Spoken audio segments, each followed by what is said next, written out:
The caretaker dripped strong liquor into the old man's eyes and then repeatedly rubbed them with his hands. He did this to test if the old man was truly blind. As it turned out, every night, Anna would hear footsteps outside the door and sense someone peeping at her. At first, she dismissed it as her imagination, but then she suddenly discovered that a small hole had been poked in the paper on the door, and there was even a faint sound of breathing coming from it. This terrified Anna, but when she pushed the door open to check, there was no one outside. However, only she and the blind, wealthy man lived in this mansion. Could there be someone else hiding inside? This strange occurrence became an unshakable shadow for Anna, making her feel unsettled even while working. Whenever she thought of that eerie hole in the door, her heart would fill with fear. To verify if the old man was faking his blindness, Anna poured strong liquor into his eyes while he was fast asleep. After some intense rubbing, the old man showed no discomfort at all. The uneasy Anna conducted a series of further tests, intentionally leading the old man down the wrong path, dressing him in an ugly skirt, and even playing with a knife in front of him. But the old man remained unresponsive throughout. All signs indicated that he was indeed blind. Anna had no choice but to seek help from the town priest. However, after hearing her description,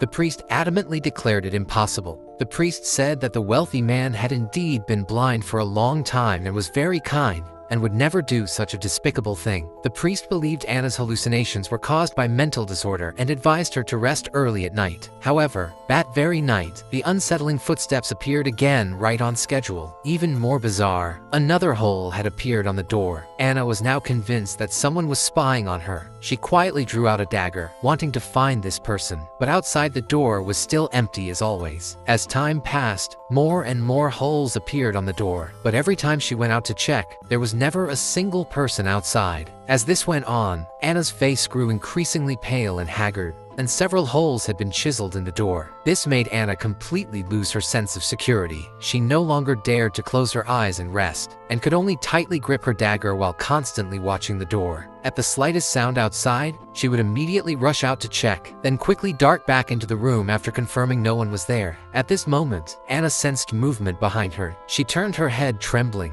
only to discover to her horror that the old man was lying on her bed. The faint light shining through the holes happened to fall on the old man's empty, lifeless eyes, making them appear especially eerie in the darkness. Scared out of her wits, Anna instinctively closed her eyes. But when she opened them again, the old man's figure had vanished without a trace, and outside the door, those familiar, spine-chilling footsteps sounded once more.